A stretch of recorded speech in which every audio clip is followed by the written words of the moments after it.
Hello guys, I am Mary. Today, I have 5 horror camping stories for you. So get your food and drinks, turn off the light, use headphones, and enjoy the video. My parents and I got lost in Grand Gulch for 2 days. On the tail end of a 5-day trip, we were exiting the canyon.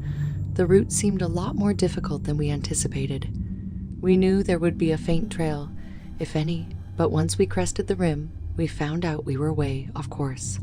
Knowing the general direction we needed to head, we started walking and conserving water as much as we could, having left the multitude of water pockets in the canyon below us. Slept that night under a pinyon pine and shared our last couple of power bars, hoping to find some source of water the next day in the open desert. After a few miles the next morning, we finally came upon a faint road that became more pronounced as we went on. This road brought some good feelings, knowing we stashed a shuttle bike for someone to ride the last 8 or so miles to the van. Finally got to the bike cache and my stepdad hopped on as a rainstorm started rolling in. After half an hour or so, it turned to a full downpour, which was great because we were thirsty as fuck. After walking what felt like an eternity and wondering where our damn ride was, we walked on the primitive ass. Empty. Other than our van parking lot, we see my stepdad tearing through it, trying to get the damn thing started. A dead battery. He ended up riding through thick mud another 6 miles to the highway to try to flag someone down. Ended up catching the eye of a ranger, out patrolling who got us a tow and took us into Blanding. While we got that bastard of a van running again. That felt like a lot for 11-year-old me.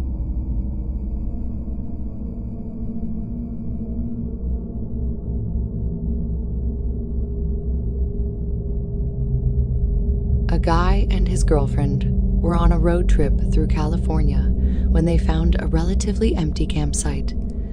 They set up camp, made dinner, and went to bed. In the middle of the night, they were awoken by someone whistling outside their tent to the tune of When the Saints Come Marching In. They laid in utter silence, hoping the singing person would go away.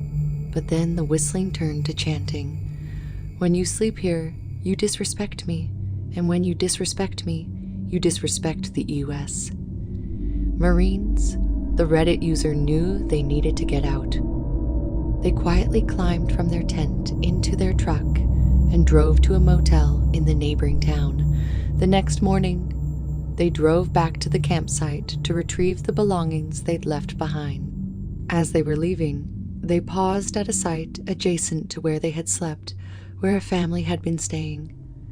The family told them that the singing had continued for another 3 hours after they'd left, and it was one of the creepiest things they'd ever experienced.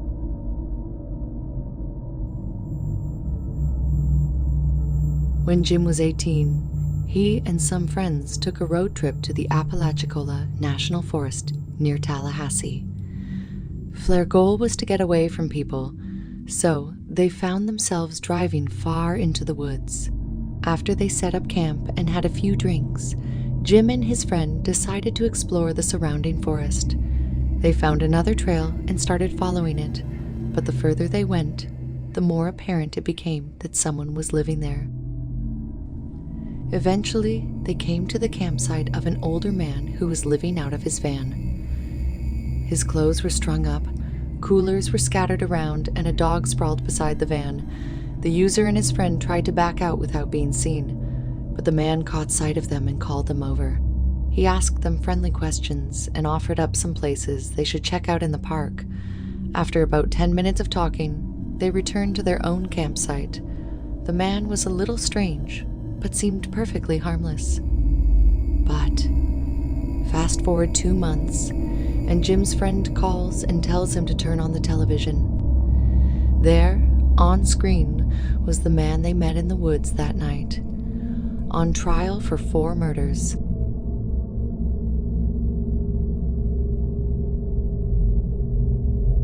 He's no stranger when it comes to camping.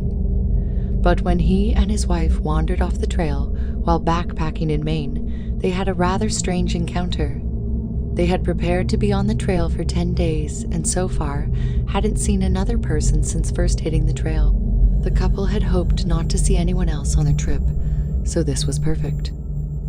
Normally, they just sleep under the stars. One night, because it was drizzling, they set up their little tent and climbed inside for the night. Around sunrise the next morning, he crawled from their tent to see a man standing about 30 feet from them, staring. The Reddit user greeted them, but without saying a word, the man turned and disappeared into the woods. The couple were out there for another few days and kept waiting to run into the man again, but never did.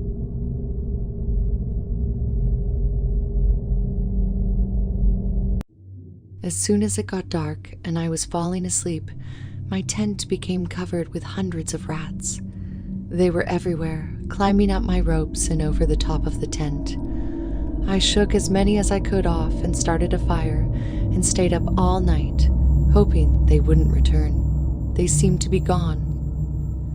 So the next night, I stayed in the same place thinking they had moved on to another dump or something, but no. Again, as it got dark, they all returned, bringing some of their friends, as it seemed there was more than ever now. I again shook them off the tent and got a fire going. When the morning came, I packed up my tent and headed for a new place, far from those rats. As I was walking down the highway, wondering if I should return to another camping spot where I had been previously, there on the highway near to that place was a dead 11-foot alligator which had crawled out from the mangroves only a few feet from where I had been camping a few weeks previously. I decided my Florida camping adventure had gone on long enough and headed back home.